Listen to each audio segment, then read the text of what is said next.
Hello everyone, welcome to your weekly reading. This is for the week of July 3rd through July 9th. That will be a Monday through Sunday. Each Monday this month I'll be posting a new video, and we'll see how this goes at the end of the month. I'm trying something new. So with that being said, a little bit about the format. I'm going to be pulling 7 cards, one for each day of the week. 2 oracle cards, one that shows a blessing, something you want to focus on, one that shows a block, something you want to release. And then I'll be looking at the elements of fire, earth, air, and water at the end. I'll remind you which signs fall within each of those elements. This should give you a nice overview, and I want to try to keep these readings shorter so that if you're busy and you're looking at this first thing on Monday, you can get a really quick feel for the whole week. All right, so with that being said, let's get straight into the reading. I'm going to first pull all of the cards for the week itself. So again, that'll be 7 cards, one for Monday through Sunday. I'll do the week first and then the weekend. And I'm going to wait until I've pulled all the cards to begin the interpretation of what's in front of us. Okay, let's take a look now at the blessing card.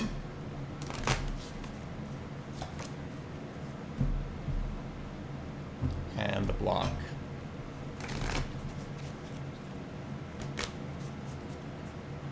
Okay, so we'll start with the high-level cards at the top here.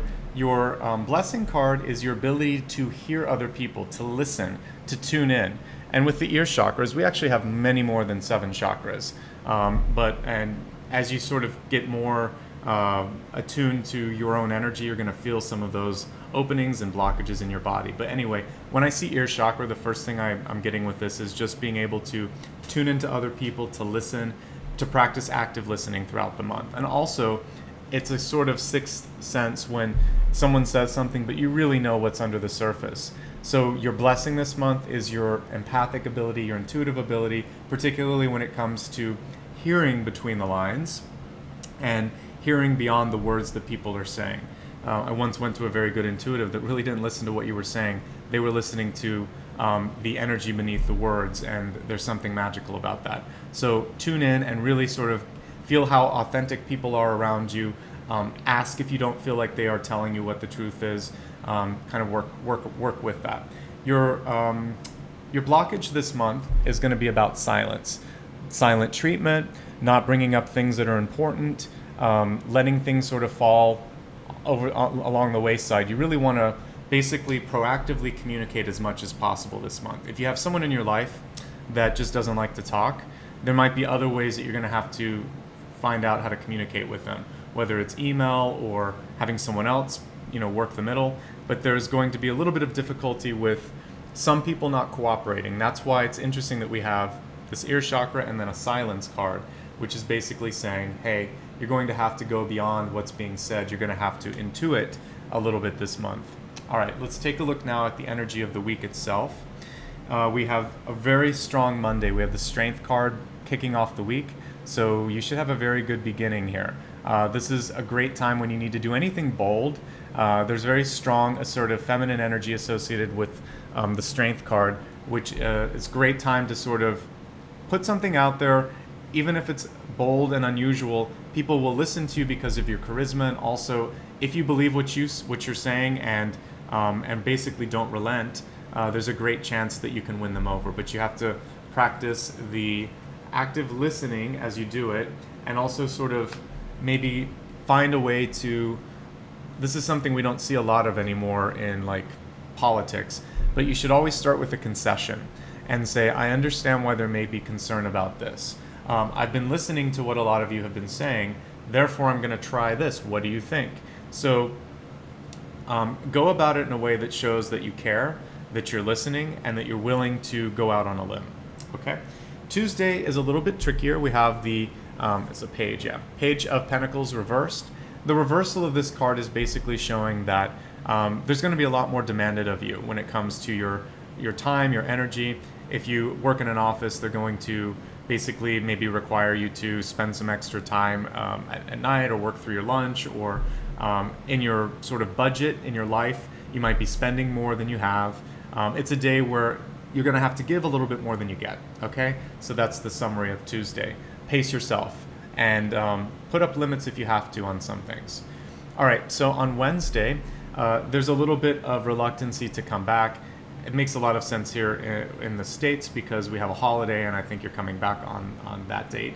But for everyone else, this is when the silence card is going to come into play. So it doesn't matter, holiday or no holiday, US, Australia, Germany, I don't care. What's going to be happening on Wednesday is, this is the day where you want to kind of like pull people out of your shell, out of their shell rather. So if you feel like something has just been sort of bubbling over and nobody is talking about it, this is the day to sort of take some action.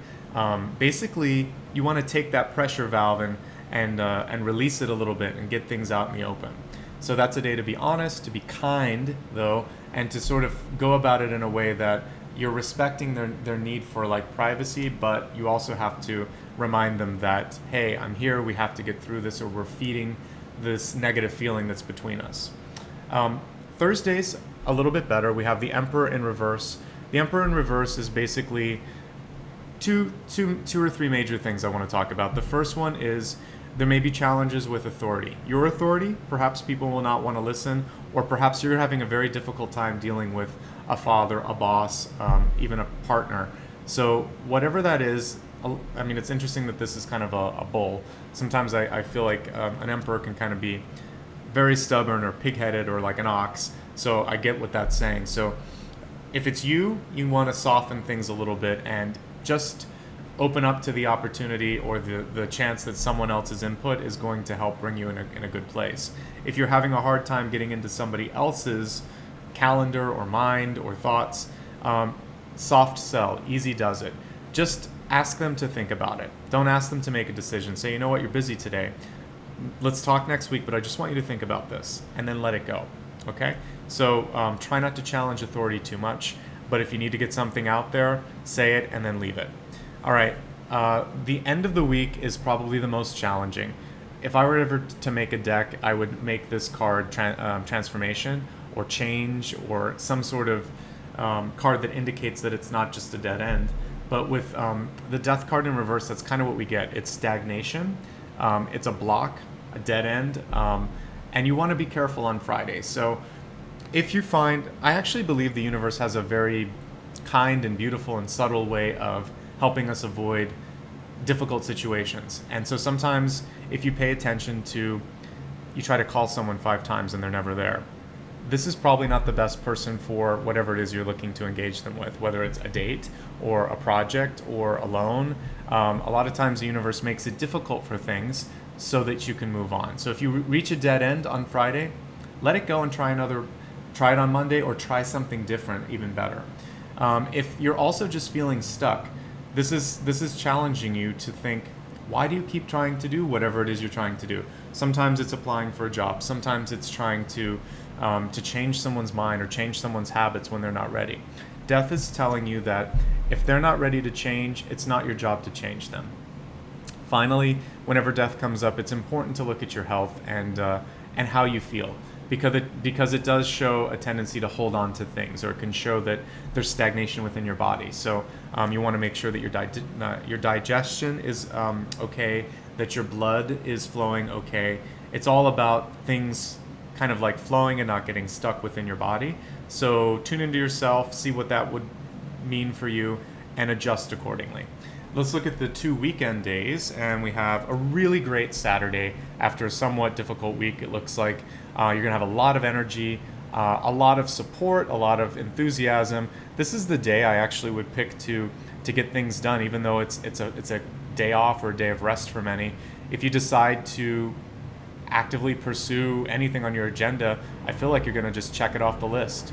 So whatever you want to do, whether it's have a great time and do some sort of sports, or actually try to do some work from home, it'll be a great day for you. Energy, health, and mind, everything is looking really good.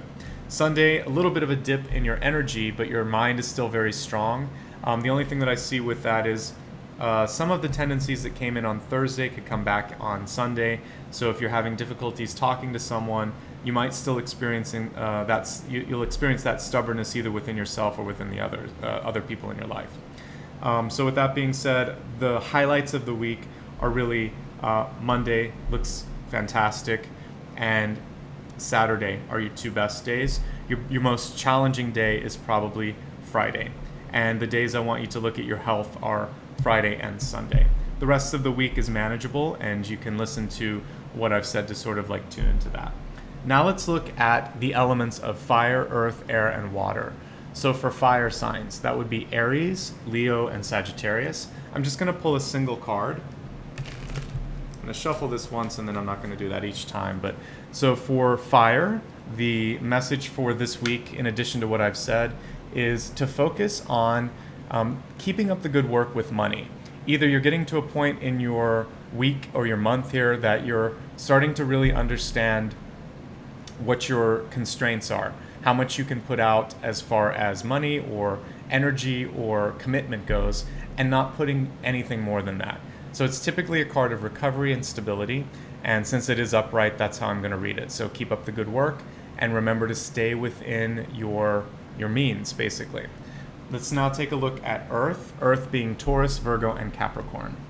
The Earth message this month is to avoid temptation. So this can, and an interesting thing is this card can also be symbolic of Capricorn. But with that being said, I want you to avoid eating too much, spending too much, worrying too much. It's about all of the extremes. Also, if there's any part of your life where you're not completely being honest with another person, the Devil card for me usually indicates something being hidden, something that you haven't brought to the surface.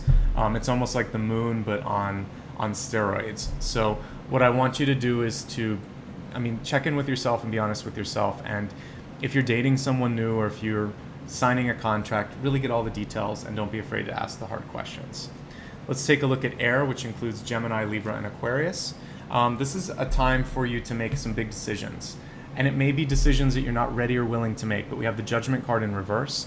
One thing, when it is in reverse, there's a general note that says, try to release your harsh judgments of others, which is saying, like, give people a second chance or give them a break. Try to understand their perspective. If they still disappoint you or you're still frustrated, honor that and you can move on. It's also saying if you've been putting off making a major decision, you have to come to some sort of a decision by the end of the week, okay? Let's now look at water, Cancer, Scorpio, and Pisces. Your note for this week is second chances, reunions, and also recognizing cycles in your life that either you want to continue or release. The Eight of Cups is all about things coming back. So it can be someone from your past. It can be a second chance. It could be you've been denied credit and then you get your credit. Or the interesting thing for me, like I got my dog during a retrograde, and initially the adoption, it didn't work out, and then they called me because whoever they had in mind, it wasn't going to work. So that was basically an Eight of Cups moment. Sometimes you get a second chance and it's great. So the other thing though is if you have an on and off relationship in your life, the Eight of Cups is basically saying, do you want to keep doing this? Because if you do it, it's always there, but it can also be really exhausting and holding you back from a higher sort of love or something more stable. So with that being said, hopefully this gave you the guidance you needed for this week. If you want a broader focus just for your sign, check out my monthly videos. And if you ever want a one-on-one, reach out to me and we can do a personal reading. There is a link in the description below for how to get in touch with me, also how to donate if you'd like to donate, and how to follow me on social media. I'm going to keep it brief and just say thank you so much, and we'll see how this format works this month. Wishing you all the best. I'll see you again in 1 week's time. Bye-bye.